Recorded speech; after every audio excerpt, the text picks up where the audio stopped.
Nous bénissons Dieu pour cette nouvelle audio et que le Saint-Esprit nous conduise dans toute la vérité dans cette audio, dans ce qui va être dit. Que cette audio soit diffusée massivement afin que les chrétiens entendent ce qui va être dit au travers de cette audio. Alors je sais que la doctrine de la Trinité est l'une des doctrines principales de la foi chrétienne et que ce sujet a fait couler beaucoup d'encre à l'issue de l'histoire de l'Église, mais il faut que les chrétiens soient éclairés sur la parole de Dieu. Donc je vais, au travers de cette audio, m'appuyer sur l'Écriture et je vais aussi, bien évidemment, nous citer certains faits historiques parce que vous devez comprendre, dans le Seigneur, l'origine de la Trinité. Et qui est la première personne à avoir utilisé le terme Trinité? Ça, c'est très important de le savoir, de le comprendre. Et bien aimé dans le Seigneur, il est important de pouvoir vérifier pour voir si ce qu'on nous dit est exact. La Bible nous dit que les chrétiens de Béret vérifient les Écritures pour voir si ce que Paul leur disait était exact. C'est très important de comprendre cela. Bien aimé dans le Seigneur, vous devez véritablement être bâti sur le fondement des apôtres et des prophètes, Jésus-Christ étant lui-même la pierre angulaire. Alors on va sans plus tarder aller dans le vif du sujet, avant d'avoir des a priori, avant d'avoir des jugements, avant de me lapider, prenez le temps d'écouter. Et surtout, ouvrez votre Bible, chrétien. Ouvrez votre Bible et vérifiez pour voir si ce que l'on va dire, c'est biblique ou pas.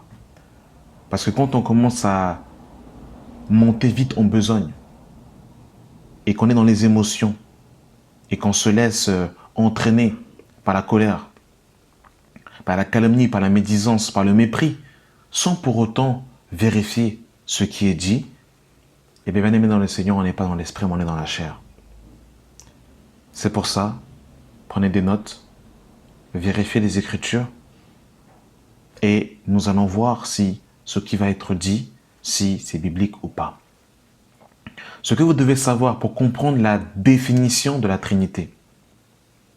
Dans le christianisme, la Trinité ou Sainte Trinité est le Dieu unique en trois personnes, le Père, le Fils et le Saint-Esprit, égaux, participants d'une même essence divine et pourtant fondamentalement distinctes. La notion a été formulée pour la première fois par Tertullien.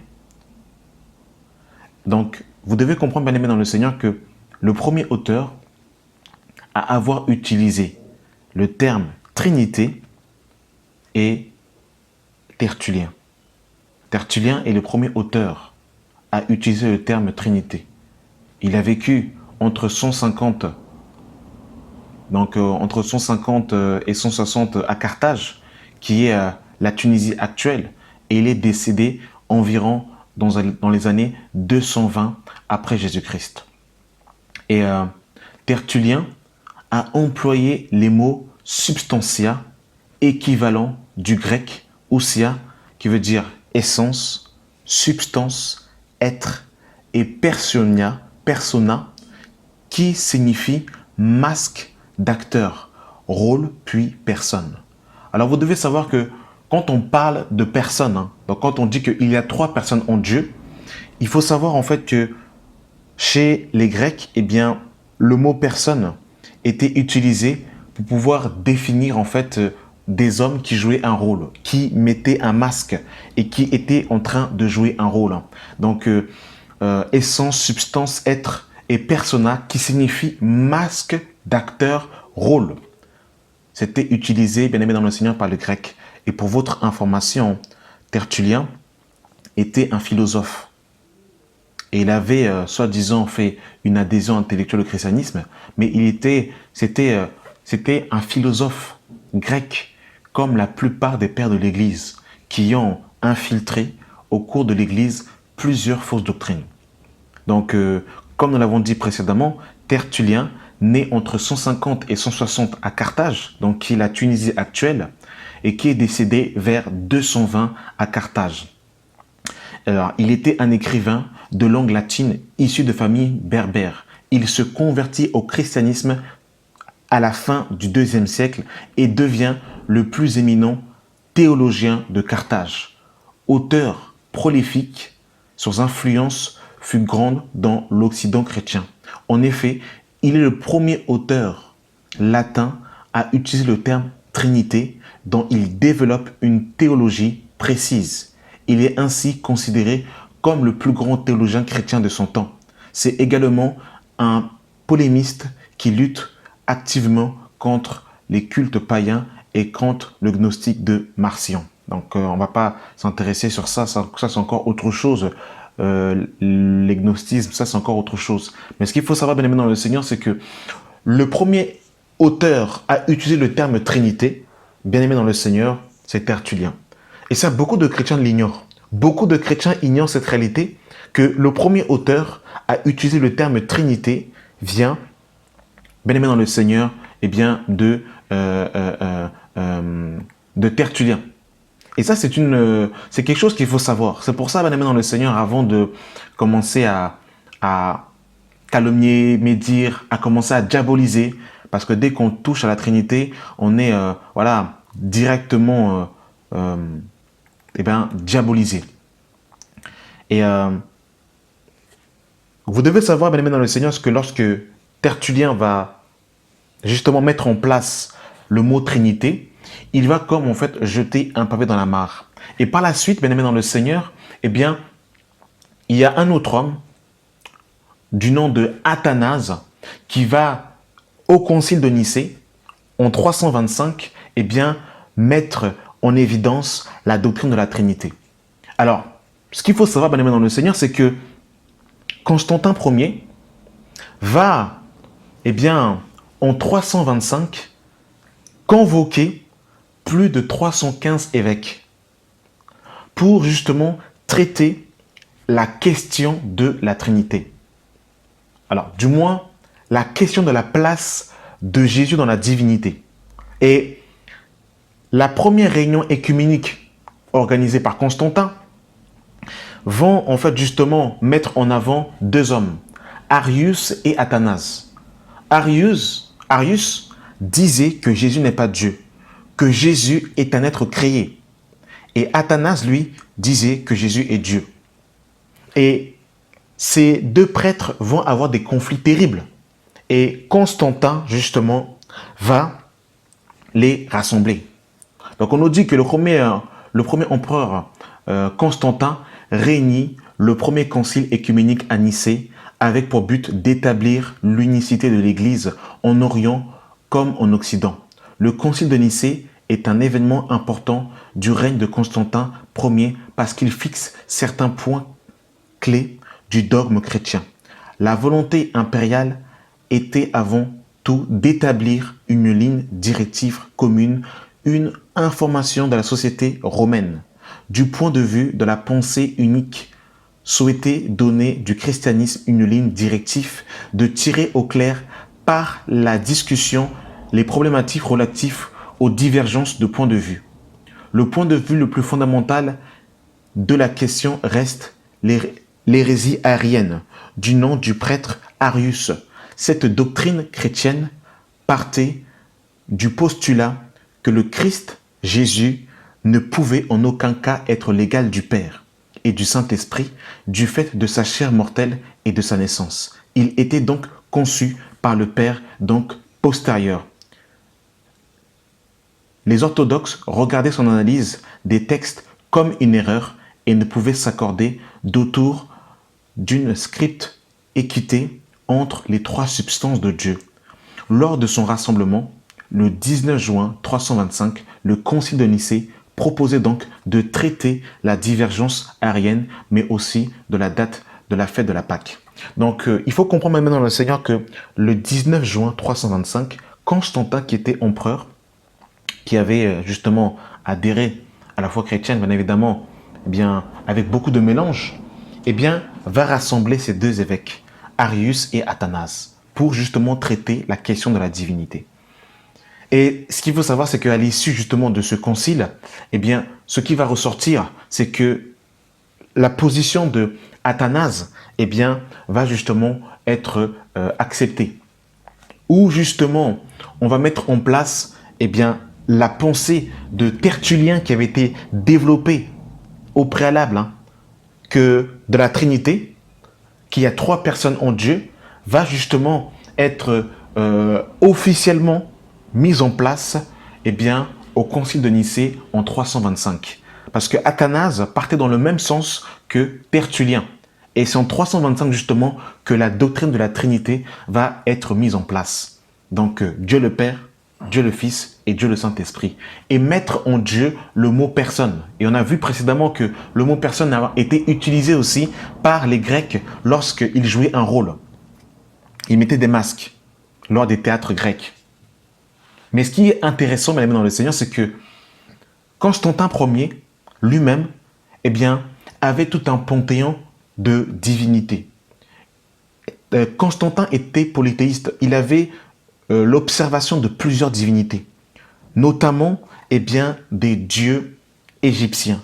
Et ce qui est intéressant, c'est que la doctrine de la Trinité, Dieu le Père, Dieu le Fils et Dieu le Saint-Esprit, d'ailleurs, lorsque cet audio est en train d'être diffusé, il y a plusieurs images de Trinité qui sont diffusées. Donc vous avez bien évidemment la Trinité égyptienne ou la triade égyptienne. Et avant la conception de la Trinité, Dieu le Père, Dieu le Fils et Dieu le Saint-Esprit, il y avait, bien aimé dans le Seigneur, parmi les Égyptiens, eh bien, la triade égyptienne. Et dans cette triade égyptienne, il y avait Osiris, qui est aussi représenté par le taureau, littéralement le dieu Apis, avec les 2 cornes et un cercle autour de ces 2 cornes, qui est tout simplement en fait aussi une représentation du dieu soleil. Il y a aussi Isis, qui était sa sœur et aussi la femme de Osiris, et Horus qui était leur fils. Donc Horus qui est le fils de Osiris et Isis. Et ces 3 dieux égyptiens étaient les divinités qui étaient adorées parmi les Égyptiens. Donc avant, mesdames et messieurs, dans le Seigneur, que la Trinité soit mise en place, il y avait au préalable eh bien, la divinité, la triade égyptienne. On retrouve aussi, mesdames et messieurs, dans le Seigneur, la triade des hindouistes, où vous avez Shiva, Vishnu et Brahma. Et vous devez savoir une chose, mesdames et messieurs, dans le Seigneur, c'est que Constantin Ier eh bien, était lui-même en fait eh bien, adorateur de ces divinités étrangères. Et il y avait déjà, bien aimé dans le Seigneur, eh bien, la pensée de la Trinité égyptienne, avant même que la Trinité soit développée par ces pères de l'Église, qui étaient, je le rappelle, des sophistes. C'était des débatteurs grecs qui avaient appris les vers d'Homère et ils passaient toute la grecque et ils étaient en train de réciter les vers d'Homère et ils étaient applaudis. Et la plupart d'entre eux n'étaient pas convertis. Ils avaient tout simplement fait une adhésion intellectuelle au christianisme.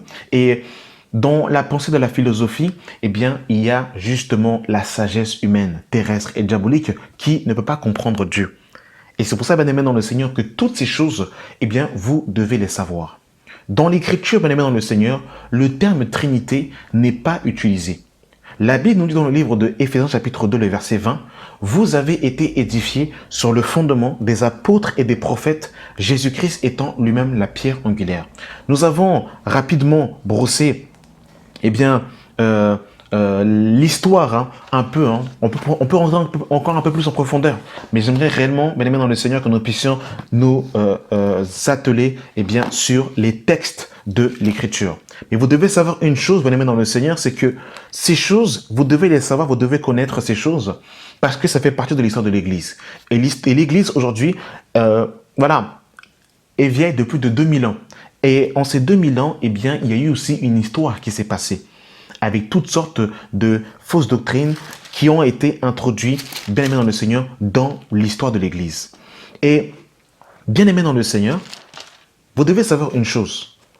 La Bible nous dit dans le livre de Jean chapitre 4, lorsque Jésus va parler à la femme samaritaine, il va dire « le salut vient des Juifs ». C'est-à-dire que la première religion, si je peux me permettre de m'exprimer comme ça, monothéiste, eh bien, vient du peuple hébreu.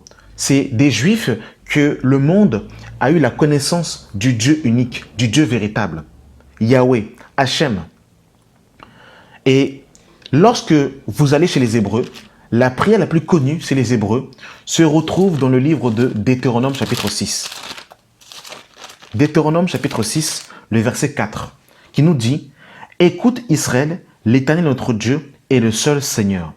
Tu aimeras l'Éternel ton Dieu de tout ton cœur, de toute ton âme et de toute ta force. » Et en hébreu, ça se dit « Shema Israël, Adonai Eloheinu, Adonai Echad ».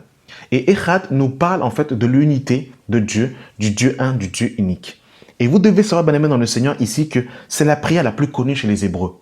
Le Deutéronome 6, 4, le chemin Israël, que Dieu est un. Écoute Israël, l'Éternel notre Dieu est le seul Seigneur. Et lorsque les enfants d'Israël vont être libérés de la captivité de Pharaon et qu'ils vont justement aller dans les déserts et qu'ils vont recevoir eh bien, la loi par le prophète Moïse, Moïse justement eh bien, va donner la loi au peuple. Et quel est le premier commandement que Dieu donnera aux enfants d'Israël dans les 10 commandements? Nous sommes dans Exode chapitre 20, le verset 1. Il est écrit « Tu n'auras point d'autre Dieu devant ma face ». Pourquoi est-ce que Dieu va donner ce précepte, ce commandement aux enfants d'Israël? Parce que lorsque les Hébreux étaient en captivité en Égypte, où il y avait ils ont fait plus de 400 ans en captivité, eh bien en Égypte, ils ont eu l'habitude et on leur a appris à adorer plusieurs divinités, plusieurs dieux. C'est pour ça, bien aimé dans le Seigneur, qu'ici Dieu va se présenter comme étant le Dieu un, le Dieu unique. Et ça, c'est important de comprendre cela, bien aimé dans le Seigneur. Et lorsque nous partons toujours dans le livre de Deutéronome, le Seigneur va encore se révéler comme étant le Dieu un, le Dieu unique. Et il faut, bien aimé dans le Seigneur, que ces réalités spirituelles, eh bien, que vous les sachiez, que vous les compreniez, et surtout que nous soyons bibliques. Parce que ce que je constate aujourd'hui, malheureusement, c'est que il y a par moments, en fait, un engouement et une défense de certains points, de certaines idéologies, mais qui ne sont pas basées sur la parole de Dieu. Et c'est là le problème. C'est que une défense d'un point, d'une idée, mais qui n'est pas basée sur la parole de Dieu. Et c'est là, justement, où le bas blesse. Et il faut, bien aimé dans le Seigneur, que notre foi soit basée sur la parole de Dieu, sur les Saintes Écritures. Et la parole de Dieu nous dira dans le livre de Deutéronome, chapitre 39, Deutéronome, chapitre 32, le verset 39. « Sachez donc que c'est moi qui suis Dieu, et il n'y a point de Dieu près de moi. Sachez donc que c'est moi qui suis Dieu, et il n'y a point de Dieu près de moi. » Donc ici, Yahweh va nous dire clairement en fait qu'il n'y a point d'autre Dieu près de lui. Et on va prendre, bien aimé dans le Seigneur, eh bien, le livre de Ésaïe, qui va nous aider et qui va aussi nous davantage justement nous développer eh bien, l'idée, la pensée que Dieu est un. Parce qu'il faut que lorsque nous présentons Dieu, nous le présentons tel qu'il s'est présenté. Si nous approchons les Écritures avec une pensée philosophique, avec une pensée terrestre, pour expliquer Dieu, eh bien, nous pouvons être sûrs que nous allons nous tromper. Que Dieu nous aide et que Dieu nous conduise dans sa parole, bien aimé dans le Seigneur. Voilà. Que Dieu nous enseigne par sa parole puissante, afin que nous n'allions pas au-delà de ce qui est écrit. Et pourquoi est-ce que beaucoup de chrétiens ont du mal à toucher les témoins de Jéhovah, par exemple, les musulmans? Parce que lorsque vous parlez en fait à un musulman, eh bien, les musulmans ont la pensée d'un Dieu unique. Lorsque vous allez chez les témoins de Jéhovah, pareil. Les témoins de Jéhovah, en fait, ont aussi justement la présentation d'un Dieu unique. Mais lorsque nous venons avec cette pensée qui vient justement, cette pensée païenne, où nous présentons 3 dieux, alors que les apôtres n'ont jamais présenté 3 dieux, eh bien aimé dans le Seigneur, il est difficile de pouvoir toucher eh bien, les autres nations. Parce que, eh bien, voilà, nous présentons un Dieu à 3 têtes. Et c'est ça le problème. C'est là, justement, où le bas blesse, hein, les mains dans le Seigneur. Que Dieu, voilà, éclaire son peuple par sa parole. Et la Bible nous dit dans le livre de Ésaïe, chapitre 42, le verset 8. Je suis l'Éternel. Et il faut comprendre que l'Éternel aussi hein, a été traduit, mais que dans les textes originaux, nous retrouvons le nom de Yahweh. Je suis Yahweh, c'est là mon nom, et je ne donne pas ma gloire à un autre, ni mon honneur aux idoles. Donc, je suis Yahweh, c'est là mon nom, je ne donnerai pas ma gloire à un autre. Donc, ici, hein, Yahweh nous dit clairement que il ne donne pas sa gloire à un autre.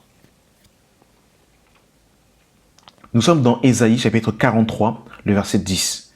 Vous êtes mes témoins, dit l'Éternel, vous et mon serviteur que j'ai choisi, afin que vous le sachiez, que vous me croyez et comprenez que c'est moi.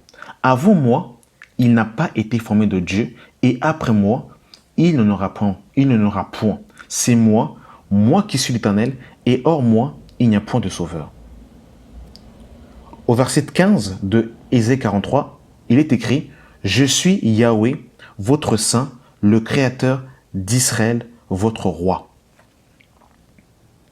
Nous sommes dans Ésaïe chapitre 44, le verset 6. « Ainsi parle Yahweh, roi d'Israël et son rédempteur. Yahweh des armées, je suis le premier et je suis le dernier, et hors moi, il n'y a point de Dieu. » Le verset 8 de Ésaïe 44. « N'ayez pas peur et ne tremblez pas. Ne te laisse pas dès longtemps annoncer et déclarer, vous êtes mes témoins. Y a-t-il un autre Dieu que moi? Il n'y a point d'autre rocher, je n'en connais point. »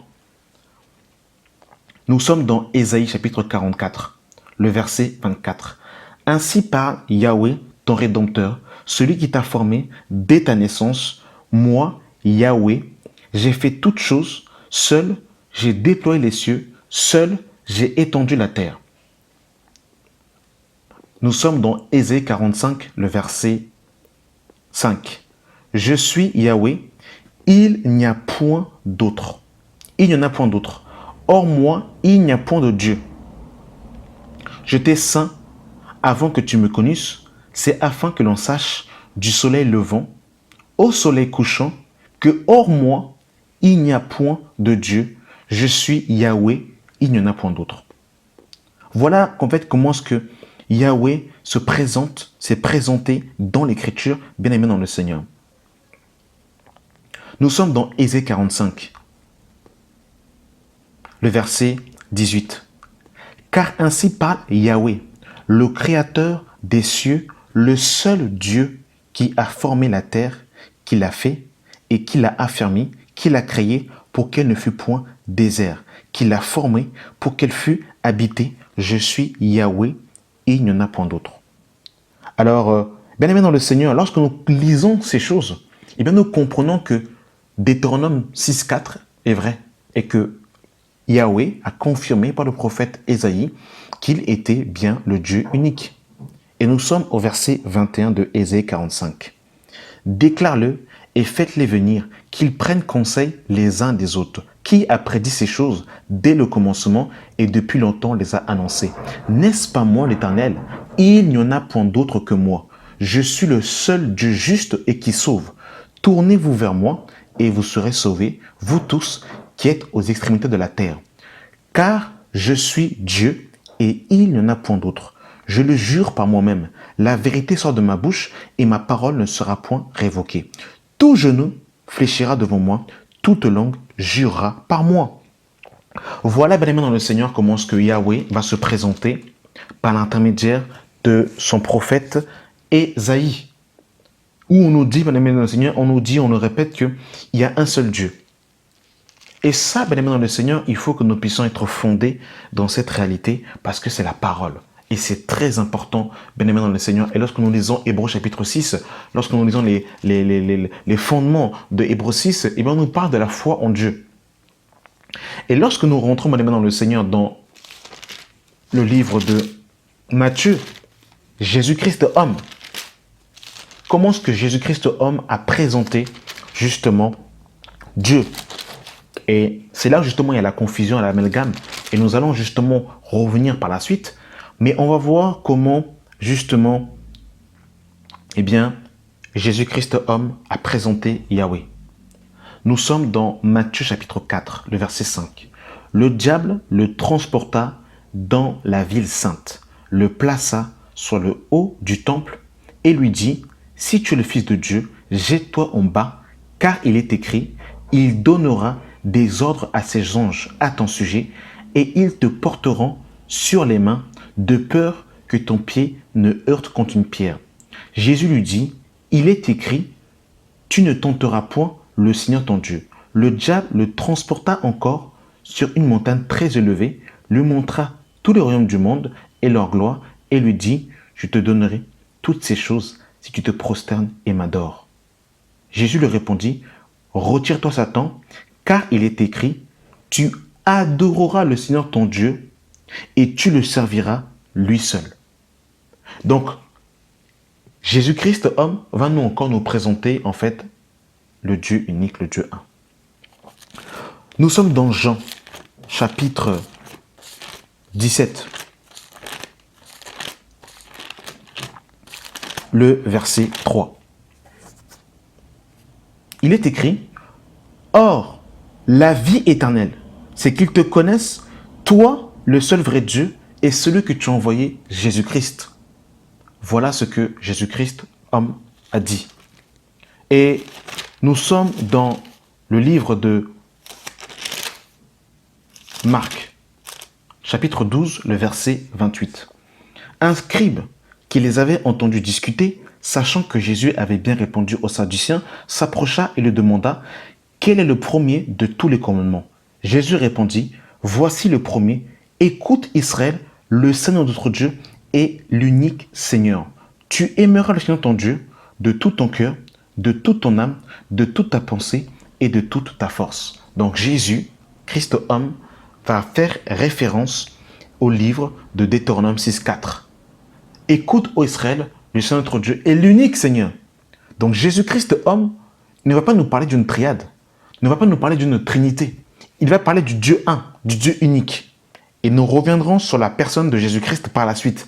Mais j'aimerais d'abord dans un premier temps que vous compreniez que la Bible nous parle d'un seul Dieu et nous présente un seul Dieu. Et ça c'est très important, mesdames, dans le Seigneur, de comprendre cela. Parce que il y a tellement de doctrines qui ont été infiltrées au cours de l'Église. Voilà. Nous sommes dans le livre de Matthieu chapitre 19, le verset 16. « Voici un homme s'approcha et lui dit, « Mon bon maître, que dois-je faire pour avoir la vie éternelle ?» Et il répondit, « Pourquoi m'appelles-tu bon?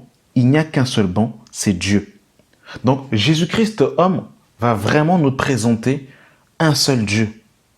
Et ça, c'est important de comprendre cela. Bien-aimés dans le Seigneur, voilà l'enseignement de Jésus-Christ. Jésus-Christ est venu nous présenter un seul Dieu. Et lorsque même nous lisons, eh bien, Jean, chapitre 4, Seigneur, sauve-nous. Le verset 23, on nous dit, Jésus dit à la femme samaritaine, je vais commencer à partir du verset 21. « Femme, lui dit Jésus, crois-moi, l'heure vient où elle est déjà venue, où ce ne sera ni sur cette montagne, ni à Jérusalem que vous adorez le Père. Vous adorez ce que vous ne connaissez pas. Nous adorons ce que nous connaissons, car le salut vient des Juifs. Mais l'heure vient, et elle est déjà venue, où les vrais adorateurs adoreront le Père en esprit et en vérité, car ce sont là les adorateurs que le Père demande. Dieu est esprit, et il faut que ceux qui l'adorent, l'adorent en esprit et en vérité. » Voilà, Jésus-Christ nous présente encore un seul Dieu. Le Dieu unique. De la même manière que quand Yahweh va se présenter à Moïse dans Exode 3, il va se présenter comme étant « Je suis », littéralement celui qui vit par lui-même, le Dieu d'Abraham, d'Isaac et de Jacob. Celui qui vit par lui-même. le premier et le dernier, l'alpha et l'oméga, le commencement et la fin. Lorsque nous rentrons dans les épîtres, comment est-ce que les apôtres, justement, eh bien, vont présenter justement Dieu? Parce que c'est important de comprendre cela. Et ce qu'il faut savoir, c'est que Paul, parce que la plupart du Nouveau Testament a été rédigé par l'apôtre Paul, la plupart des épîtres qui concernent en fait la Nouvelle Alliance ont été écrits par l'apôtre Paul. Mais il faut comprendre une chose, en fait, c'est que lorsque nous lisons Paul, en fait, eh bien, avait une connaissance exacte, eh bien, de la Torah.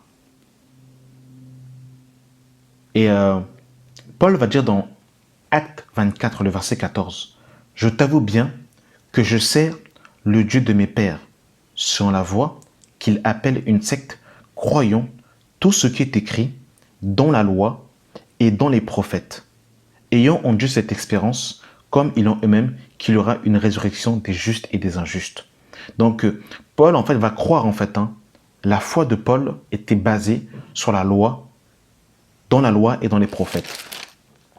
Et ça, bien aimé dans le Seigneur, eh bien, c'est très important de savoir cela, parce que c'était en cela que, justement, la foi de Paul était basée. Paul n'allait pas au-delà de ce qui est écrit. Sa foi était basée sur la Torah. Dans Acte 26, le verset 21, nous dit « Voilà pourquoi les Juifs se sont saisis de moi dans le temple et ont tâché de me faire périr. Mais grâce au secours de Dieu, j'ai subsisté jusqu'à ce jour, rendant témoignage devant les petits et les grands, sans m'écarter en rien de ce que les prophètes et Moïse ont déclaré, doivent arriver, savoir que le Christ souffrirait et que ressuscité le premier d'entre les morts, il annoncerait la lumière au peuple et aux nations. » Donc, Paul est basé sur les prophètes, sur la loi. Et Paul, en fait, ne s'est pas écarté. Il est vraiment resté, en fait, fondé. Et il le dira encore dans Acte 22, le verset 3. « Je suis juif, né à Tars, à Sicile, mais j'ai été élevé dans cette ville-ci, instruit au pied de Gamaliel, dans la connaissance exacte de la loi de nos pères. » Donc, Paul, bien aimé dans le Seigneur, en fait, est basé sur la Torah, sur le Pentateuque, de Genèse à Malachie. Paul, en fait, quand il nous dépeint Christ, il ne s'écarte en rien de ce que Moïse, de ce que les prophètes ont communiqué. Il est en fait pleinement dans ce que la parole de Dieu nous a au préalablement en fait véhiculé. Savoir la loi, les prophètes et les psaumes. Paul n'est allé ni à gauche ni à droite, mais il est resté fondé dans cette pensée. Et nous allons le voir, bien aimé dans le Seigneur, nous sommes dans le livre de 1 Timothée, chapitre 2, le verset 5. « Car il y a un seul Dieu et aussi un seul médiateur entre Dieu et les hommes, Jésus-Christ, homme. » Car il y a un seul Dieu et aussi un seul médiateur entre Dieu et les hommes, Jésus-Christ, homme. Nous sommes dans le livre de 1 Corinthiens,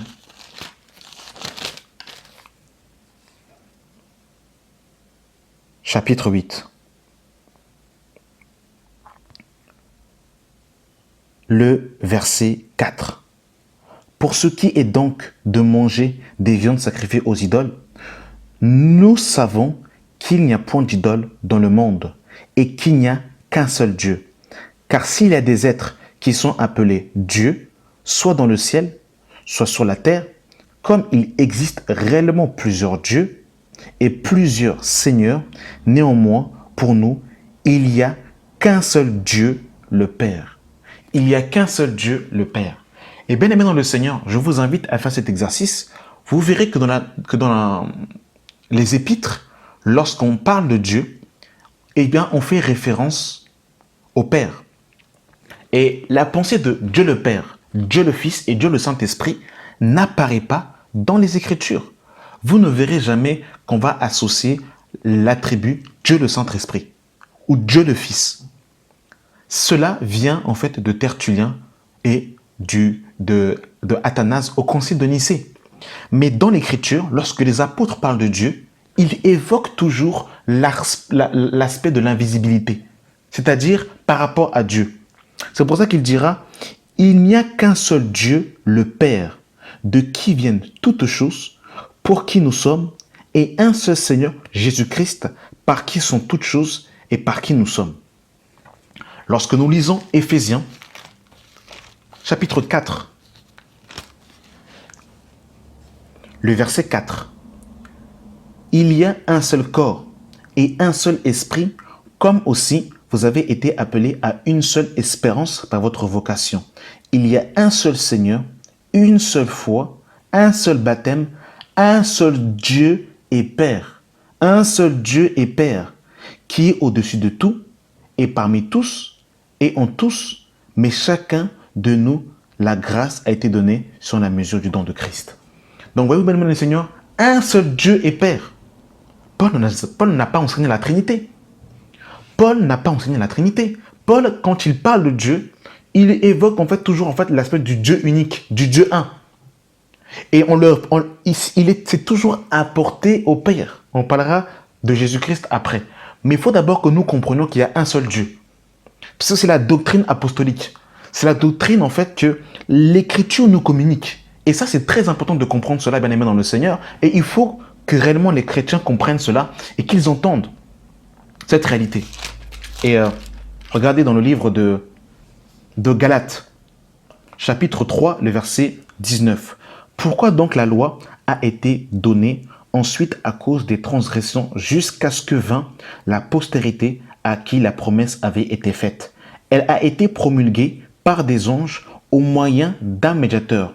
Or, le médiateur n'est pas médiateur d'un seul, tandis que Dieu est seul. » Tandis que Dieu est seul. Jacques, qui était le frère de Jésus, va partir dans la même continuité.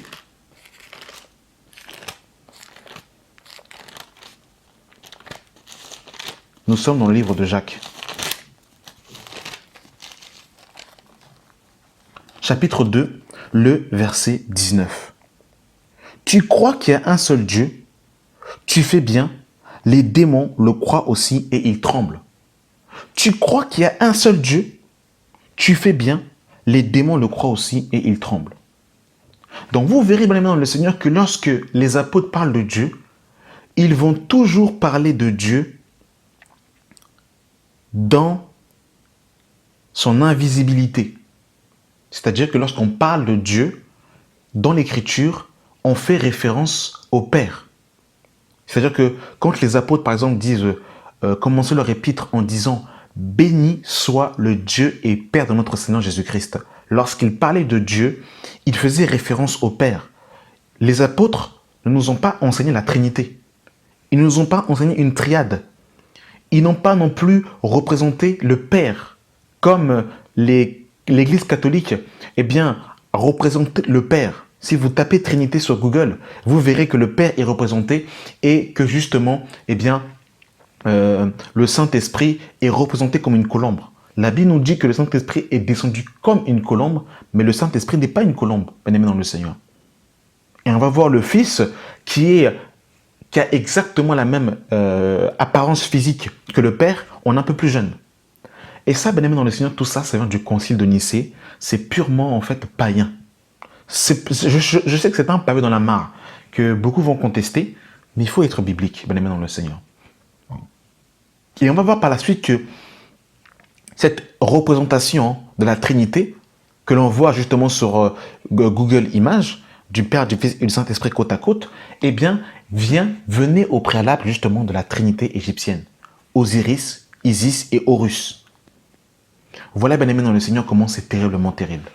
Donc vous voyez bien, bien aimé dans le Seigneur, que lorsque les apôtres parlent de Dieu, ils font référence au Père, c'est-à-dire de Dieu dans son invisibilité. Mais maintenant, justement, où est le problème lorsqu'on parle de Jésus? Où placer Jésus? Qui est Jésus finalement? Parce que lorsqu'on parle de Jésus, et même quand on a vu Jésus-Christ dans les Écritures, il faisait référence au Père. Alors, qui est Jésus-Christ finalement? Qui est-il? Si Jésus-Christ, justement, fait partie de la Trinité, ou s'il y a un seul Dieu et que la Trinité n'est pas biblique, qui est Jésus-Christ finalement? C'est là justement où nous voulons enseigner selon les Écritures, selon les oracles de Dieu, pour justement, eh bien, révéler le Dieu unique. Alors vous devez savoir, bien aimé dans le Seigneur, que Yahweh, Hachem, le Dieu unique, le Dieu un, je suis, celui qui est, qui était et qui était, qui revient, l'alpha et l'oméga, le premier et le dernier, ce Dieu invisible qui existe de lui-même, de toute existence, ne peut être quantifié, ne peut être palpé, ne peut être vu. La Bible nous dit dans le livre de 2 Chroniques. Merci Saint-Esprit pour ton assistance et que tu nous, voilà, que Saint-Esprit nous conduise dans toute la vérité. Voilà. La Bible nous dit dans le livre de 2 Chroniques, chapitre 6, le verset 17. Qu'elle s'accomplisse donc, Dieu d'Israël, la promesse que tu as faite à ton serviteur David. Mais quoi? Dieu habitera-t-il véritablement avec les hommes sur la terre? Voici, les cieux et les cieux des cieux ne peuvent te contenir. Combien moi, cette maison que j'ai bâtie? Donc, ici, on nous apprend que les cieux et les cieux des cieux ne peuvent contenir Dieu. C'est-à-dire que Dieu, le Père, ne peut pas être palpable, ne peut pas être vu. C'est-à-dire que personne n'a jamais vu Dieu. On ne peut pas voir Dieu et vivre. Bien-aimé dans le Seigneur. Et ça, c'est ce que, justement, la parole nous dira. Et rappelez-vous aussi que Moïse a demandé à Dieu de le voir. Et Yahweh va répondre à Abraham que personne ne peut voir ma face et vivre. Donc, le Père, personne ne l'a vu. Et Jean va nous confirmer cette pensée. Nous sommes dans le livre de Jean, chapitre 1, le verset 18. Personne n'a jamais vu Dieu, le Fils unique qui est dans le sein du Père est celui qui l'a fait connaître. Donc, personne n'a jamais vu Dieu. Donc, quand on parle du Père, on parle de Dieu dans son invisibilité. On parle de Yahweh qui est informe, qui ne peut pas être vu, qui ne peut pas être quantifié, qui ne peut pas être, qui n'est pas perspectible et qui surtout n'est pas perspectible à la compréhension, à la raison humaine. C'est pour ça que de vouloir quantifier Dieu avec notre intellect, avec notre cerveau qui est limité, eh bien, c'est quasiment impossible. Mais maintenant, ce Dieu unique, ce Dieu un, Yahweh, Hachem, YHWH, a voulu et veut se faire connaître aux hommes. Et ce Dieu unique, saint, irrépréhensible, qui habite une lumière inaccessible que personne n'a vu ni ne peut voir, veut et a voulu sauver les hommes. Comme nous avons lu dans Ésaïe que personne ne peut sauver, comme Yahweh a dit qu'en dehors de moi, il n'y a point de Dieu. Et nous sommes dans Ésaïe chapitre 35. Et c'est là justement nous allons parler de la personne de Christ. Qui est Jésus? Ésaïe 35, le verset 4. Dis à ceux qui ont le cœur troublé, prenez courage et ne craignez point. Voici votre Dieu, la vengeance viendra, la rétribution de Dieu. Il viendra lui-même et vous sauvera. Alors s'ouvrira les yeux des aveugles, s'ouvriront les oreilles des sourds, alors le boiteux sautera comme un cerf, et la langue du muet éclatera de joie, car les eaux jailliront dans le désert. Donc ici, on nous dit que le Dieu unique, que nous avons vu le Dieu un, qu'il n'y a point de Dieu près de lui, ce Dieu unique, qu'il allait venir se révéler pour sauver l'homme. Et Paul, qui était assis justement dans la loi et les prophètes, connaissait cette parole. Et il va la révéler dans la personne de Jésus-Christ. Nous sommes dans le livre de 1 Timothée, chapitre 3, 1 Timothée 3, le verset 15. Afin que tu saches, si je tarde, comment il faut se conduire dans la maison de Dieu, qui est l'église de Dieu vivant, la colonne et l'appui de la vérité. Et sans contredire. C'est-à-dire que ça ne peut pas être contredit par personne. Le mystère de la piété est grand. Dieu a été manifesté en chair. Mais je m'arrête d'abord ici. Lorsqu'on dit que Dieu a été manifesté en chair, bien aimé dans le Seigneur, mais de quel Dieu parle-t-on? Eh bien, on nous parle de Yahweh. On nous parle de Hachem. On nous parle de Dieu qui a parlé à Moïse dans le buisson ardent. On nous parle justement, bien aimé dans le Seigneur, de Hachem. YHWH. Quand on dit que Dieu a été manifesté en chair, c'est le Dieu des Hébreux. Le Dieu qui a fait sortir les enfants d'Israël de la captivité, eh bien c'est ce Dieu qui s'est manifesté. Il faut le comprendre, bien aimé dans le Seigneur. C'est ce Dieu unique qui s'est manifesté. Et sans contredire, le mystère de la piété est grand. Dieu a été manifesté en chair, justifié par l'Esprit, vu des anges, prêché aux gentils, cru dans le monde, élevé dans la gloire. Et Jésus va dire une chose, bien aimé dans le Seigneur. J'aime la parole. J'espère que vous n'êtes pas fatigué et que vous arrivez à suivre. Que l'Esprit de Jésus nous ouvre l'intelligence spirituelle. Jésus va dire dans Luc 24, le verset 23, lorsqu'il va rencontrer ses deux disciples sur le chemin d'Emmaüs. Alors Jésus leur dit, ô hommes sans intelligence, et dont le cœur est lent à croire tout ce qu'ont dit les prophètes, ne fallait-il pas que le Christ souffrit ces choses et qu'il entrât dans sa gloire?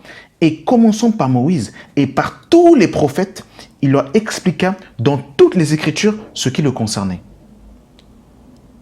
Nous sommes au verset 44 de Luc 24. Puis il leur dit, c'est là ce que je vous disais lorsque j'étais encore avec vous, qu'il fallait que s'accomplisse tout ce qui est écrit de moi dans la loi de Moïse, dans les prophètes et dans les psaumes. Alors il leur ouvrit l'esprit afin qu'ils comprennent les Écritures. Donc là, bien aimé dans le Seigneur, Jésus fait une déclaration terrible. Jésus dit que la loi, les prophètes et les psaumes parlent de lui. C'est-à-dire que si Jésus est Yahweh manifesté dans la chair, la Torah, la loi de Moïse et les psaumes doivent confirmer cela. Et c'est comme ça, bien aimé dans le Seigneur, qu'on se base sur la doctrine. C'est pas en défendant une dénomination, c'est pas en défendant un pasteur, c'est pas en défendant une idéologie, c'est en étant biblique. Biblique. En étant basé sur la loi, les prophètes et les psaumes. C'est comme ça, bien aimé dans le Seigneur, que nous prêchons la parole de Dieu. Ce n'est pas par sensationnalisme. Ce n'est pas voilà, pour faire vibrer la chair ou les sensations. Nous devons être bibliques. Nous baser sur la parole de Dieu. C'est pour ça, malheureusement, aujourd'hui, qu'il y a beaucoup d'hérésies, parce qu'il n'y a pas, justement, l'enseignement apostolique. Et que Dieu nous aide et qu'il nous donne davantage, justement, des trompettes pour nous fonder sur le fondement des apôtres et des prophètes, Jésus-Christ étant lui-même la pierre angulaire.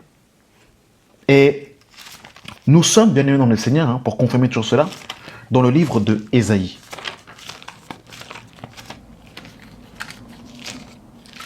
C'est merveilleux.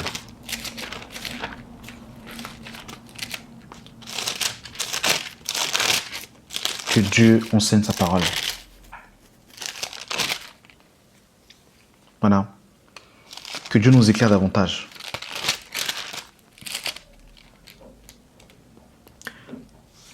La Bible nous dit dans le livre de Ésaïe 7, le verset 14. C'est pourquoi le Seigneur lui-même vous donnera un signe.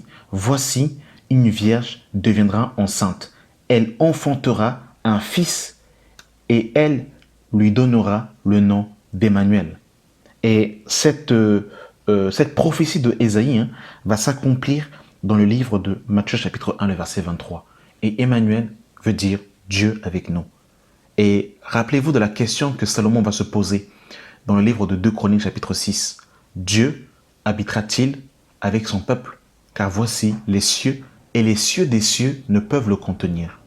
Les maisons, les tabernacles qui avaient été bâtis dans l'ancienne alliance étaient l'ombre des choses à venir. Lorsque Moïse était dans le désert avec les enfants d'Israël et que Moïse avait la tente d'assignation, eh bien Dieu, quand il voulait parler à Moïse, eh bien Moïse rencontrait Yahweh dans la tente d'assignation. Et la tente d'assignation était pliable et elle se déplaçait et elle était avec les enfants d'Israël. Lorsque nous voyons encore la maison de Salomon, qui était sondée en 3 parties, parvis, le sien et lieu très saint, la gloire de Dieu était dans le Saint des Saints qui était séparé par un rideau entre le lieu saint et le lieu très saint. Et lorsque Jésus-Christ vient, dans Jean chapitre 2, il va dire aux disciples, aux pharisiens, détruisez ce temple et le 3e jour, je le reconstruirai. Donc littéralement, les temples qui avaient été bâtis étaient l'ombre des choses à venir. Le véritable temple, la véritable maison, le véritable tabernacle était la chair de Jésus-Christ. C'est-à-dire que Yahweh a pris comme un vêtement. Yahweh a pris un corps dans la personne de Jésus de Nazareth. Donc Emmanuel veut dire Dieu avec nous. C'est-à-dire que Yahweh, Hachem, a marché au milieu de son peuple par Jésus-Christ. Et nous sommes dans Ésaïe chapitre 9, le verset 7. Car un enfant nous est né, un fils nous est donné, et la domination reposera sur son épaule. On l'appellera admirable conseiller, Dieu puissant, Père éternel, Prince de paix.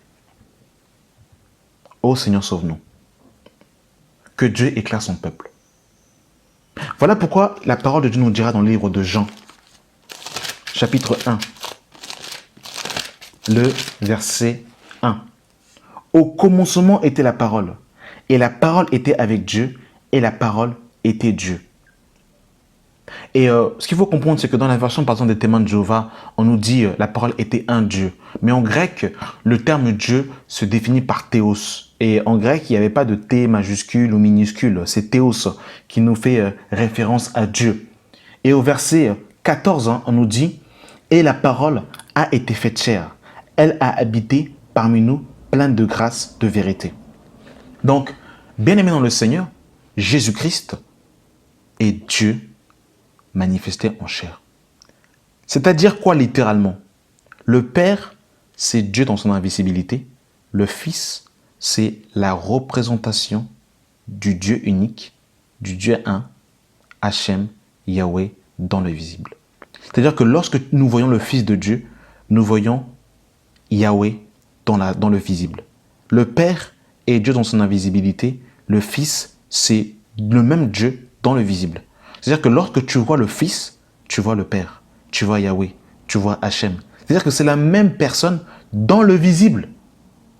Ce n'est pas quelqu'un d'autre, c'est lui dans le visible. C'est Yahweh dans le visible. Et le Père, c'est Dieu dans son invisibilité. Mais lorsque tu vois le Fils, tu vois ce Dieu unique, ce Dieu un, invisible, caché de toute éternité, qui est révélé dans les temps de la fin par Jésus-Christ.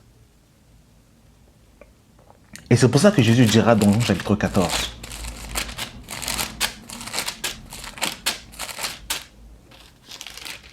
Jean 14, à partir du verset 7. Si vous me connaissez, vous connaissez aussi mon Père. Dès maintenant, vous le connaissez et vous l'avez vu.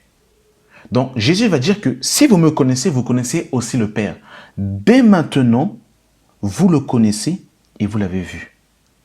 C'est-à-dire que lorsqu'il y a qu'on veut découper Jésus et le Père comme un saucisson, on ne peut pas connaître le Père. Parce que celui qui connaît le Fils connaît le Père. Celui qui a vu le Fils a vu le Père. Verset 8. Philippe lui dit, « Seigneur, montre-nous le Père et cela nous suffit. » Jésus lui dit, « Il y a si longtemps que je suis avec vous et tu ne m'as pas connu, Philippe. Celui qui m'a vu a vu le Père. Comment dis-tu, montre-nous le Père? Ne crois-tu pas que je suis dans le Père et que le Père est en moi? » Donc ici, Jésus nous fait comprendre que le Fils est dans le Père est dans le Fils. Donc c'est-à-dire que lorsque, par exemple, on veut comprendre encore l'Écriture, il faut faire attention parce que ce livre est un livre spirituel. En disant par exemple, oui, mais si Jésus est Dieu, pourquoi est-ce que dans le ciel, dans Matthieu chapitre 3, quand il est sorti de l'eau, le Père a parlé du haut des cieux et que Jésus était sur la terre? C'est une question légitime. Mais nous avons cette réponse encore dans le livre de Jérémie. Jérémie va répondre à cette question.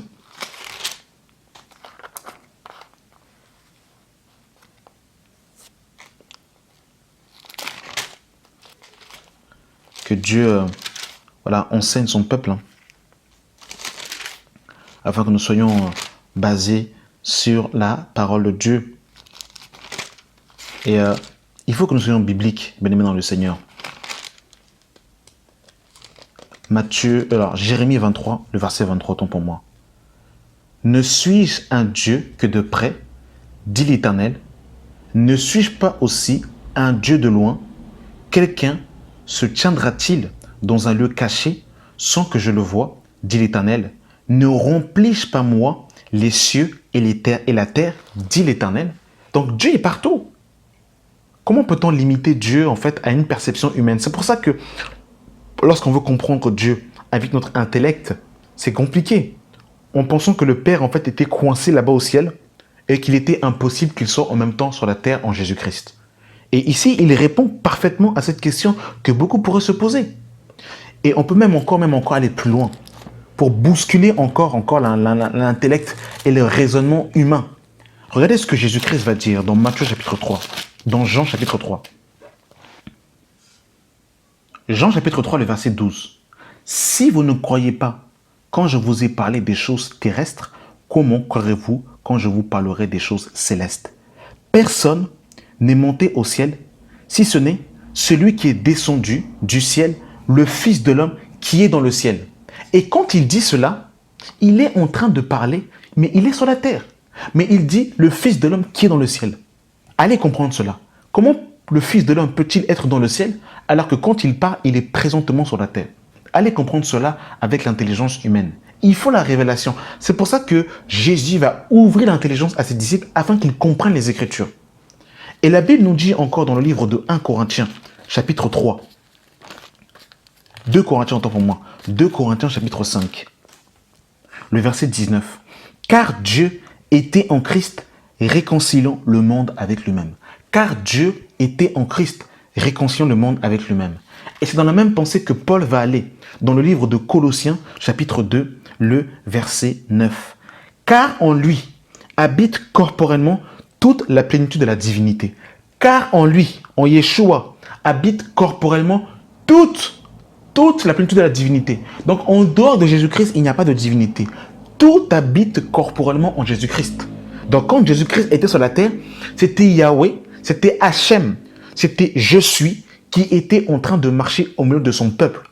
Et il avait tout simplement pris en fait un vêtement dans la personne de Jésus-Christ. Mais c'est Yahweh lui-même, Dieu lui-même, ce Dieu unique, ce Dieu un, de toute éternité, qui vient sur la terre dans la personne de Jésus-Christ. Et c'est ça la vérité de l'évangile. C'est ça le mystère de la piété. Dieu manifesté en chair. C'est ça, bien-aimé dans le Seigneur. Et c'est pour ça, bien-aimé dans le Seigneur, que lorsque Jésus-Christ va dans Jean chapitre 8 rencontrer les pharisiens et il va se nommer. Parce qu'il faut qu'on comprenne une chose, c'est que la Bible n'a pas été écrite en français. L'Ancienne Alliance a été écrite en hébreu et la Nouvelle Alliance en grec. Et dans l'hébreu ancien, l'auxiliaire être n'est pas un verbe, mais c'est le nom propre de Dieu. Dans Jean chapitre 8, à partir du verset 56, Abraham, votre père, a tressé de joie à la pensée devant mon jour. Il l'a vu et il s'est réjoui. Les Juifs lui dirent, tu n'as pas encore 50 ans et tu as vu Abraham? Jésus leur répondit, en vérité, je vous le dis, avant qu'Abraham fût, je suis. Et là, quand il dit je suis, il ne parle pas du verbe être. Il utilise le nom propre de Dieu dont Yahweh s'était présenté à Moïse dans Exode chapitre 3.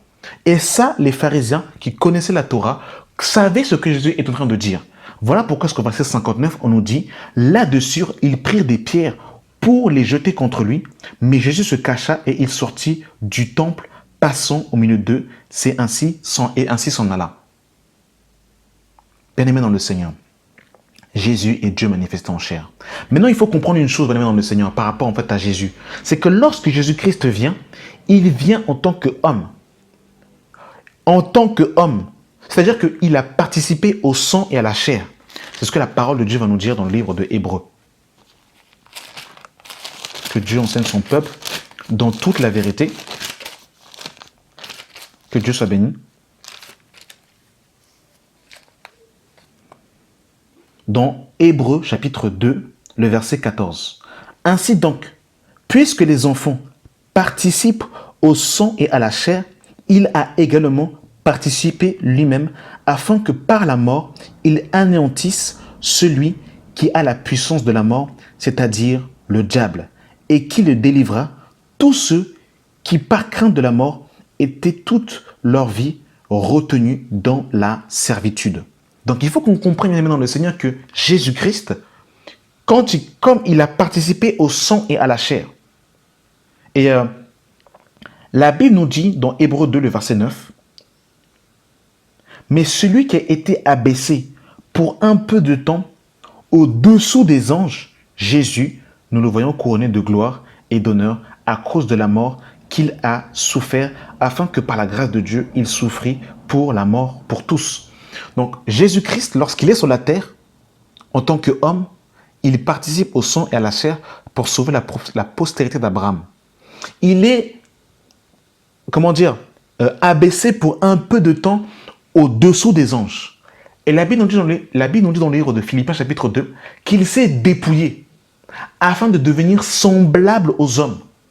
Et il s'est retrouvé dans la situation d'un homme. Donc, on ne peut pas diviniser l'humanité de Jésus-Christ. Parce que quand il vient selon le deuxième Adam. Est-ce que vous comprenez bien dans le Seigneur? Jésus-Christ, quand il vient en fait comme étant le deuxième Adam.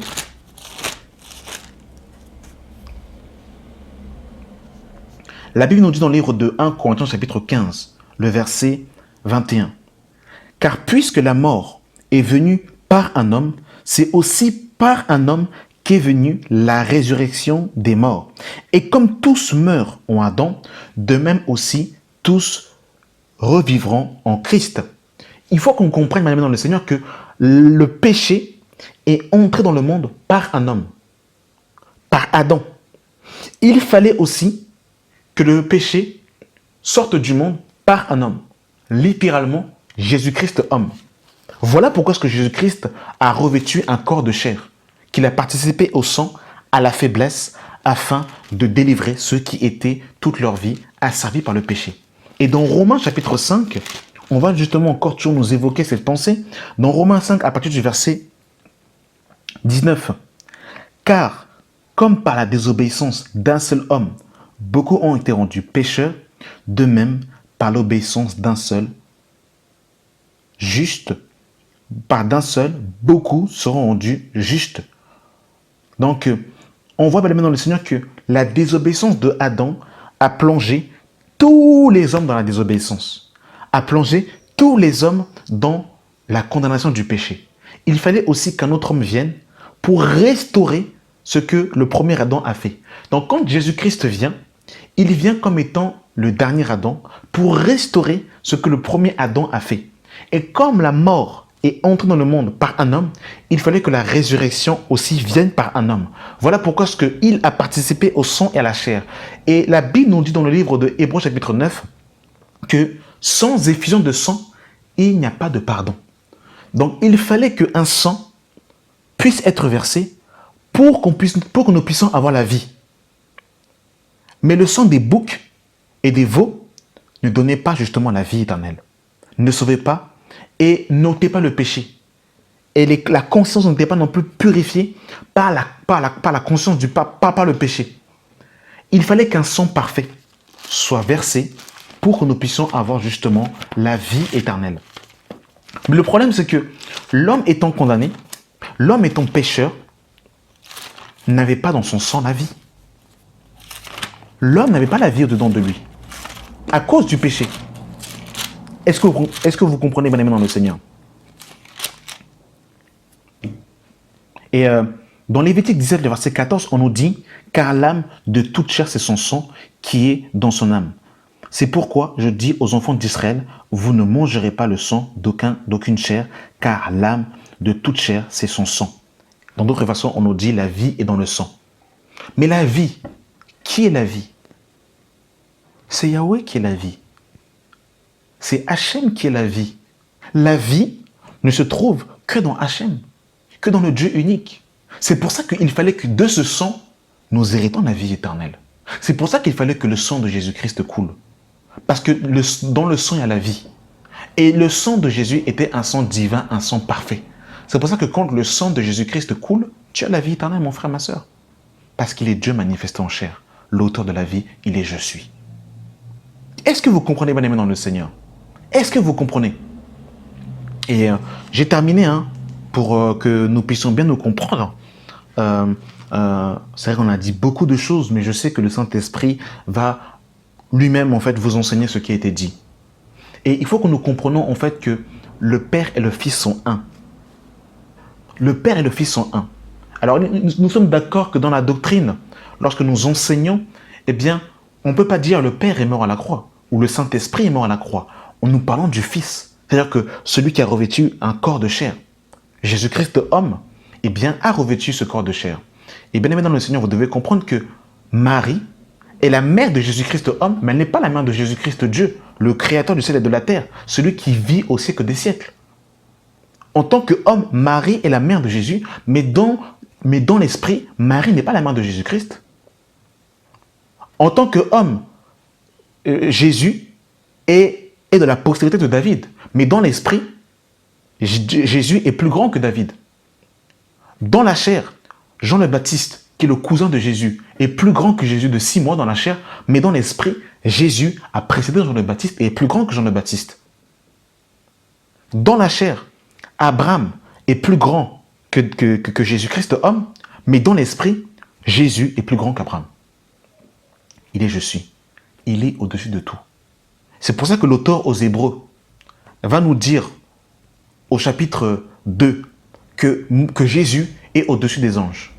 Dans le chapitre 3, on nous dit que Jésus est au-dessus de Moïse. Et pour votre information, Moïse est le plus grand prophète chez les Hébreux.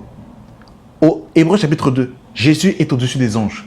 Hébreux chapitre 3, Jésus est plus grand que Moïse. Hébreux chapitre 4, Jésus est le Shabbat. Il est plus grand que le Shabbat. Hébreux chapitre 5, on nous parle que Jésus-Christ est le souverain sacrificateur par excellence qui est plus grand que Aaron. Il est au-dessus de tout. Oh mes amis. Et j'aimerais justement que nous puissions voir justement par rapport à l'unicité, que le Fils et le Père sont un. Et qu'on ne peut pas les disséquer comme un saucisson. Et il faut qu'on comprenne, mes amis, dans le Seigneur, que lorsqu'on parle que Jésus est assis à la droite de Dieu, il faut qu'on comprenne.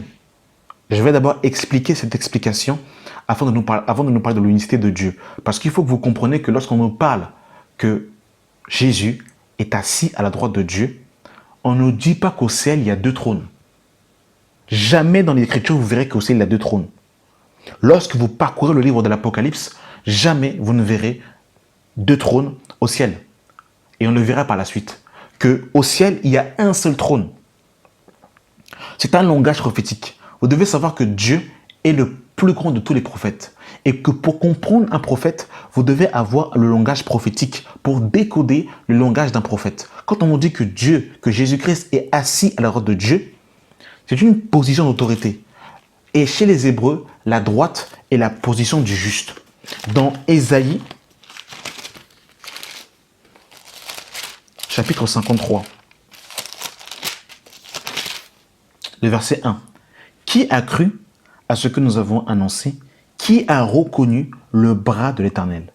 Il s'est élevé devant lui comme une faible plante, comme un rejeton qui sort d'une terre desséchée.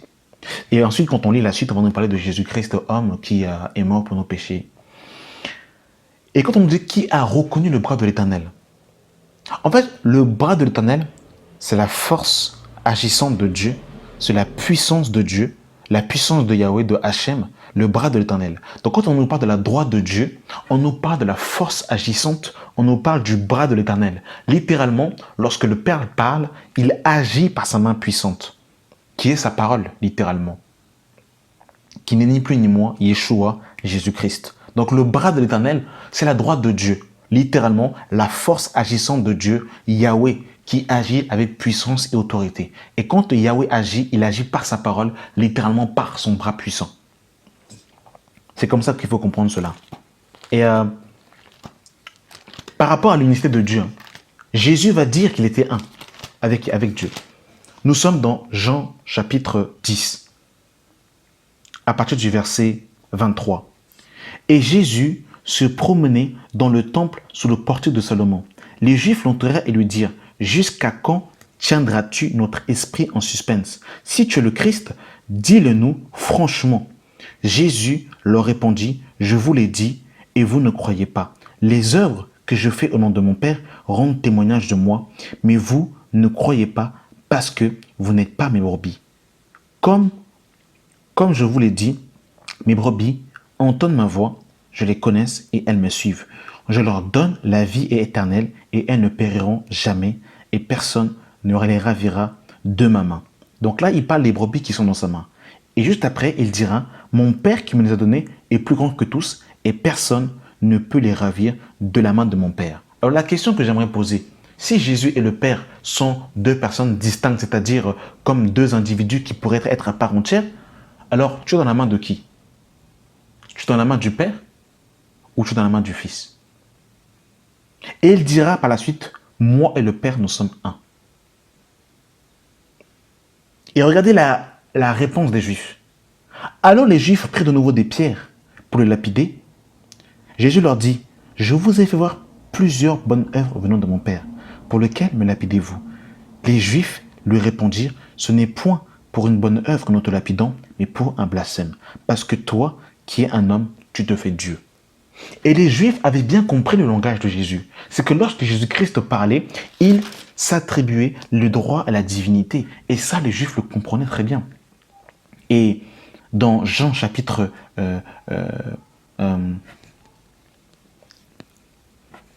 dans le livre de Jean chapitre 5, le verset 17.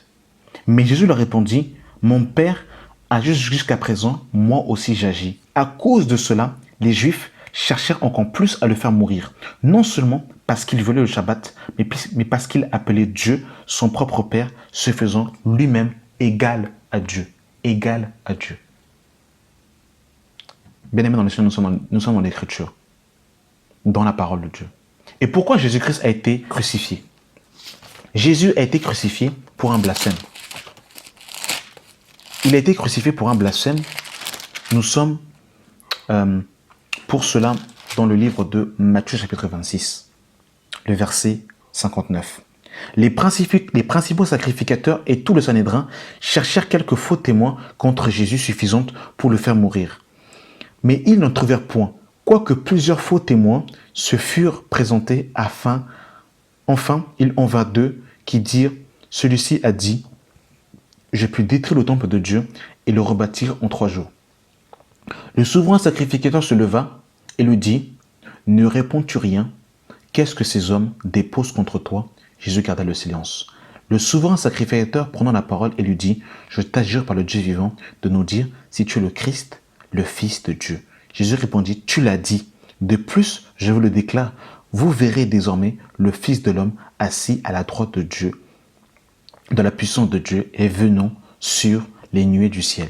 Alors, le souverain sacrificateur déchira ses vêtements, disant, il a blasphémé, qu'avons-nous encore besoin d'entendre? Vous avez entendu son blasphème. Donc, Jésus a été crucifié pour un blasphème. Et le blasphème, ce que Jésus s'est donné l'égalité avec Dieu. Qu'il était un avec le Père, égal au Père. Voilà pourquoi ce que Jésus-Christ a été crucifié.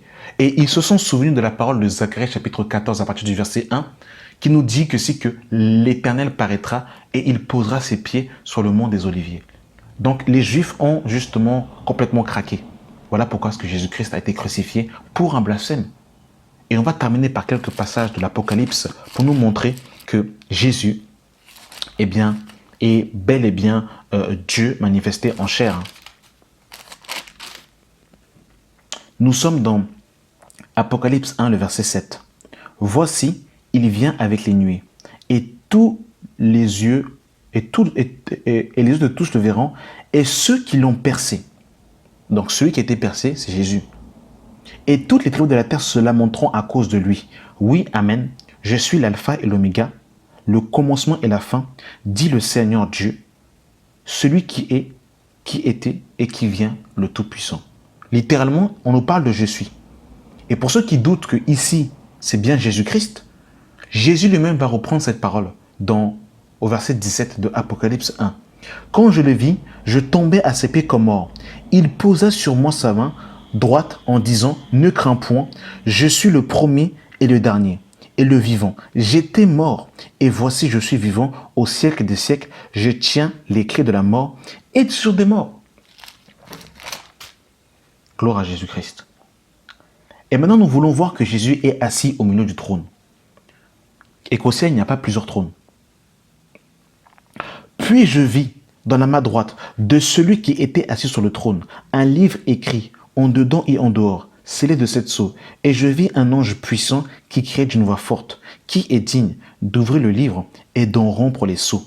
Et personne dans le ciel, ni sur la terre, ni sous la terre, ne put ouvrir le livre, ni le regarder. Et je pleurais beaucoup de ce que personne ne fut trouvé digne d'ouvrir le livre, ni de le lire, ni de le regarder.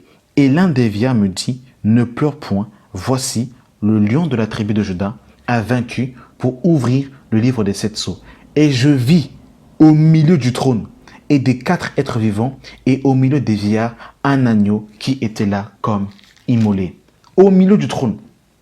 Et dans Apocalypse 7, à partir du verset 17, il est écrit « Car l'agneau qui est au milieu du trône les paîtra et les conduira aux sources des eaux de la vie, et Dieu essuiera toute larme de leurs yeux. » L'agneau qui est au milieu du trône.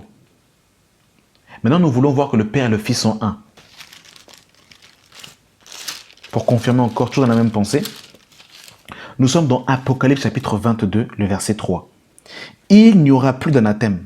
Le trône de Dieu et de l'agneau sera dans la ville. Ses serviteurs le serviront et verront sa face et son nom sera sur leur front. Je relis.